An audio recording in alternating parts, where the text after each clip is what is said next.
Disfruta de 3 meses de Netflix Premium gratis al comprar tu televisor Ultra HD 4K de LG. El extenso comunicado responde uno a uno los señalamientos que CICIG y el MP hicieron en contra del exministro prófugo, entre ellos el haber recibido más de 10 millones de dólares en sobornos de contratistas. Esta defensa de Sinibaldi asegura que ha sido víctima de una persecución enfermiza de la CICIG, incluso que alcanza a su familia y más íntimos amigos y socios. Afirma que no es dueño ni accionista de las empresas de cartón señaladas, niega tener vehículos, lanchas, yates, helicópteros, aviones, excentricidades, que solo existen en la mente presentada de quien redacta estas telenovelas, cita en el texto. Añade que las casas presentadas como supuesto enriquecimiento ilícito se trata de propiedades que él construyó y adquirió durante los periodos de 2007 y 2012, antes incluso de las supuestas empresas de cartón. Asimismo, confesó que su pasión por el arte es una herencia de su padre, que le dejó una colección que el exfuncionario amplió con regalos y otros de la familia de su esposa durante los últimos 20 años. Finalmente, Sinibaldi envía un mensaje a sus hijos y familia a través del comunicado, a quienes les pide fortaleza y llama sapo al exgerente de Telgua, quien finalmente dio el testimonio incriminatorio en su contra y arremete contra la prensa que asegura ya lo condenó. Disfruta de 3 meses de Netflix Premium gratis al comprar tu televisor Ultra HD 4K de LG. Bienvenidos a Sin Filtro. Noche de lunes comenzamos la semana y siguen las olas que ha provocado el tsunami por el caso del exministro Alejandro Sinibaldi. Una carta que circuló en redes sociales, ustedes escuchaba el reporte de Andrea Domínguez, pues ese higadazo que el exministro dio a conocer defendiéndose de los señalamientos de MP y CICIG, también acusando a los medios de comunicación que han transmitido esta noticia y dando razón de su patrimonio. Y dice que él no ha robado nada, manda un mensaje a su familia. Claro, no dice en dónde está, eso sí no lo aclaró el exministro Sinibaldi. Y de eso hablaremos esta noche, la etiqueta SF Calamidad Sinibaldi. ¿Calamidad por qué? Bueno, porque también el organismo ejecutivo, en medio de estas olas que han causado las noticias del caso de Alejandro Sinibaldi, decide declarar estado de calamidad para rescatar la red vial del país. De esos temas hablaremos esta noche, SF Calamidad Sinibaldi. Damos la bienvenida a nuestros analistas, Daniel Herring y Fernando Espina. Muy buenas noches. Hola, buenas noches. Buenas noches, Ben. Sin duda la nota del viernes sigue dando de qué hablar, ¿no? Y comencemos con esta postura, la contraparte, si se puede llamar así, de Alejandro Sinibaldi luego de los señalamientos del viernes pasado. ¿Qué les parece esta carta que circula en redes sociales que supuestamente viene firmada por el exministro? Daniel. Yo cuando la leí me acordé de las declaraciones de Sinibaldi cuando deja la campaña del Patriota, dice que se desliga completamente del proyecto Patriota. Y esto es, creo que si son 2 o 3 días después de... 19 de abril, creo que, si no estoy mal, 2015. De la renuncia de sí, Roxana. Bueno, del caso de la línea. Del Estado Del caso de la SAT, ¿no? Del caso... Sí, la línea. La línea, que es unos días antes. En esa declaración, cuando él dice, dejo el partido, básicamente, y ni corto ni perezoso, dice, esto es un proyecto corrupto por culpa de la vicepresidenta. Eso lo dice 3 días después, habiendo estado en el partido durante años y siendo fundador del partido, lo dice unos días después de que salta todo el caso de la línea, como una forma de desligarse. Y dice, y hace referencia a Agüita Mágica, el agua de Matitlán, hace referencia al proyecto, digamos, que él había ayudado a construir del Congreso y que él debía conocer muy bien. Él debía conocer muy bien. A bote pronto, solo sale esa acusación de CICIG y él le da crédito absoluto a lo que dice CICIG. Y ahora en esta carta nos están diciendo, así resaltado, no existe el debido proceso, no existe la presunción de inocencia, todo eso es una especie de conspiración no muy bien explicada, porque lo que hace, con muy poco toque, hace referencia a extranjeros que se mueren de hambre en su país y que vienen aquí a intentar destacar como si, no sé, como si extranjeros estuviesen frustrados y resentidos porque Alejandro Sinibaldi tiene éxito en Guatemala. O sea, no, de verdad no tiene demasiado sentido toda esa narrativa. Y creo que lo que estamos es ante alguien que está instrumentalizando un discurso que no se cree ni él. Él habla de una persecución enfermiza por parte del Ministerio Público y si has leído esta carta, Fernando, es una defensa, es una narrativa de victimizarse ante MP y CICIG. ¿Cómo queda la figura de Alejandro Sinibaldi con este intento de defensa? Bueno, yo creo que él sigue jugando un papel.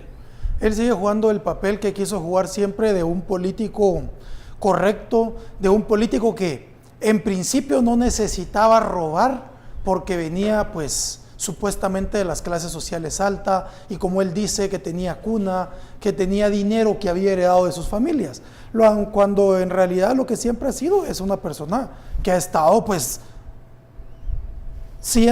haciendo dinero a través de la corrupción.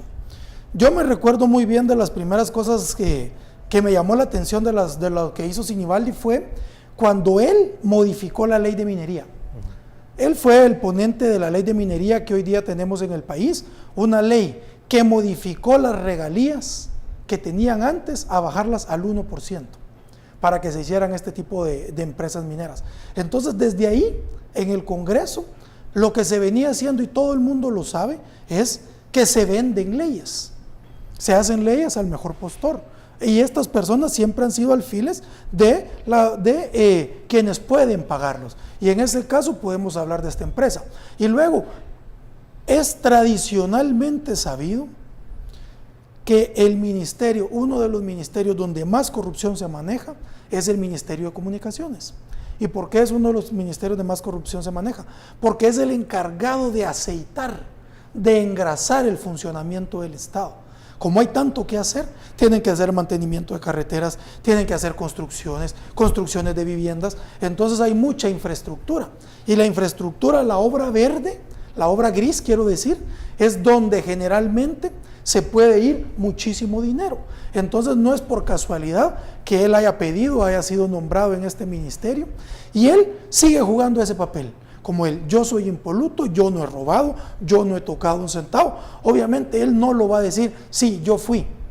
Pero preguntémonos lo siguiente, si en realidad él no tuviera nada que ocultar y tuviera cómo demostrar la legalidad de todos sus ingresos, bueno, pues que se presente y lo demuestre. Ahora, pero en la carta él da a entender o lo explica de que si bien no se encuentra en Guatemala es porque no cree que las instituciones, lo que mencionaba Daniel hace 2 años era todo lo contrario, que estas instituciones pueden ser imparciales y que lo pueden juzgar de una manera correcta. Una vez más un discurso poco creíble. Es un discurso de que muchos se discurso de la persecución política, digamos. Que él se pinte como una víctima de este sistema y como que está indefenso frente a esta fiscalía que no le va a tener en cuenta sus pruebas y ese tipo de cosas, creo que es algo bastante difícil de creer. Que este concretamente sea el débil del sistema. Yo me puedo creer que la persona que está en la cárcel por haber robado 318 quetzales, él sí es una víctima de este sistema y él sí está en una situación de inferioridad frente a una fiscalía que muy torpemente le pide 20 años de cárcel, creo que le acaban dando 12. Ese señor sí, Alejandro Sinibaldi, ha sido de los fuertes del sistema. Estábamos llamado y había todo un pacto para que él, si no iba a ser presidente en 2015, iba a ser presidente en 2019. Y otra cosa que no debemos olvidar, ¿cuál ha sido el discurso tradicional de todas las personas del Patriota que hoy día están en la cárcel? Que no están respetando el debido proceso, que en Guatemala no hay principio de legalidad, que se están violando sus derechos, que no les permiten defenderse. Entonces, ¿qué podíamos esperar que él iba a decir en este momento? Si no ese mismo discurso. Pero además, resulta que todas estas personas habían operado en un manto de impunidad tal que estaban acostumbrados a hacer lo que se les diera la gana. Y ellos estaban tan acostumbrados que nombraban sus cortes, que nombraban magistrados, nombraban fiscales, nombraban jueces, nombraban contralores generales, que iban a llegar, como decimos en Guatemala, a taparles los clavos, que no iban a llegar a fiscalizar. Y como se sabía que él era el delfín, el próximo candidato a la presidencia, entonces él estaba muy confiado que nadie lo iba a perseguir. Entonces, él lo iba a detener en su carrera. Esta justicia es la que no le gusta, una justicia que ya no le obedece, y eso, que ya no les pertenece. Digamos, yo creo que no podemos resaltarlo lo suficiente, y es que los Valdizón, los Sinibaldi, estaban destinados, vamos a decirlo así, a heredar este sistema. Y que ahora le pueden poner todas las pegas a CICIG que se quiera y digamos este discurso de que CICIG es todas estas cosas horribles, una especie de invasión extranjera que viene a pervertir la soberanía guatemalteca y cosas así, pero de verdad que quien esté viendo esto lo reflexione. ¿Quién sería nuestro presidente ahora de no haber sido por CICIG? ¿En qué situación nos encontraríamos hoy, 2017, con 2 años del gobierno de Valdizón y qué nos esperaría para 2019? El próximo gobierno de Alejandro Y ahora Sinibaldi. no es fácil lo que nos espera y hay un alto grado de inestabilidad, pero desde luego es algo, en términos generales y en el gran esquema de las cosas, es algo mucho mejor a lo que nos esperaba en ese otro escenario. Hay una cosa que es importante que vos estás tocando, Daniel. Yo le quiero recordar a la población que CICIG no es que vino el gobierno de Estados Unidos o la ONU y dijo voy a experimentar y voy a poner una institución en Guatemala para que meta a la cárcel a todos los corruptos. No fue así que CICIG surgió. CICIG surgió porque un grupo de guatemaltecos que estaban tratando de entender cómo poder romper con un país corrupto. Y que sabían que no podían hacerlo. Con un gobierno corrupto. Por ellos mismos. Dijeron, bueno, hacemos un ministerio público, fortalecemos a los jueces. Y dijeron, esto es como el perro que se muerde la cola. Todas las instituciones del sector justicia están tan infiltradas que no podemos poner al Ministerio Público a investigarse a sí mismo, no podemos poner a los jueces a condenar a quien los nombró, no podemos pedir a los diputados que nombren jueces que no van a participar. ¿Cuál es la salida? La única salida que encontraron fue decir, bueno, tenemos que crear una institución internacional que no esté contaminada, que no puedan llegar los reyes del tenis desde las facultades de derecho a imponer a sus candidatos. A decir, pero en la práctica sí es una intervención, porque tenía que existir una intervención, si decías, para romper ese círculo. Pero es una solicitud del gobierno de Guatemala. Los guatemaltecos, fuimos los guatemaltecos, es una idea de guatemaltecos. Decir, señores, para poder romper con este país corrupto, con este gobierno corrupto, que corrompe cortes, que corrompe ejecutivo, que corrompe congreso, necesitamos intervenir ese modelo por nosotros. Pero el modelo en sí mismo no iba a ser exitoso hasta que alguien tomase la clase de decisiones que se tomó en época de Iván Velázquez. Sí. Yo sí creo que eso sí hay que resaltarlo, porque se hizo todo eso y sobre todo las élites políticas fueron anuentes a que estuviese CICIG y siguieron votando. Yo todavía me acuerdo de este diputado Chávez, el del video donde se ríen de la anterior ministra de Desarrollo y hablan cuando de estaban extorsionando contratos, al Mides, etcétera, etcétera, con se llama, es el diputado Chávez, ¿verdad? Que es el de líder que ya, digamos, está en proceso y que salía con pancartas de que se quede la CICIG, que se quede la CICIG. Y eso lo hacían porque se había ido asentando la idea de que CICIG iba a atacar a grupos de crimen organizado que no estaban, o que tenían relación con el Estado, pero que no estaban incrustados con el Estado.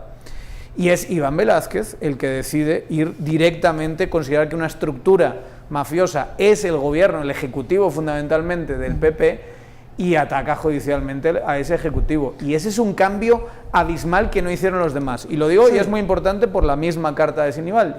En la carta de Sinibaldi se quiere asociar su caso con el caso de los hermanos Valdés Pais, con el caso de Sperensen, con el caso de Bielman, que como sabemos recientemente ha sido, digamos, un revés a esa clase de investigaciones.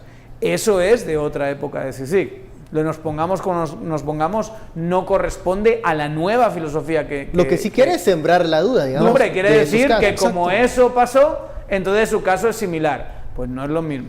Sí. No es lo mismo. Solo creo que vale la pena hacer una aclaración. Concuerdo con lo que estás diciendo, pero vale la pena hacer una aclaración que una investigación criminal del tipo de las que estamos hablando puede tomar 2-3 años. Y yo creo que el mérito de Iván Velázquez en este caso fue haber tomado la decisión de sacar en ese momento preciso los casos, pero las investigaciones habían empezado mucho antes. Entonces sí, el mérito es venir y decir, bueno, yo voy y saco estos casos ahora, pero las investigaciones, digamos, sí, no había sido tan pública, pero había habido antes todo un trabajo de aprobar leyes. Pero hay que, de hacer investigaciones. pero hay que tomar la decisión. Y, Sí. la administración castresana, por las razones que sea, y la administración de la ANS, por las razones que sea, no tomaron la decisión de ir hacia los peces gordos, sino que se dedicaron a investigar otros casos, y algunos de esos casos han tenido reveses en tribunales, eso hay que decirlo. Entonces, no parecía y no percibía la clase política que CICIG iba a ser lo que luego se convierte en 2015, porque si lo hubiesen sabido, CICIG hubiese estado fuera en 2013, o sea, Bueno. no hubiese durado Si ni un hubiesen segundo. sabido. Bueno, vamos a la primera pausa de la noche, la etiqueta SF, Calamidad Sinibaldi. Regresamos con esas declaraciones del, bueno, cuando era ministro de Comunicaciones y candidato a la presidencia del señor Sinibaldi. Luego de la pausa.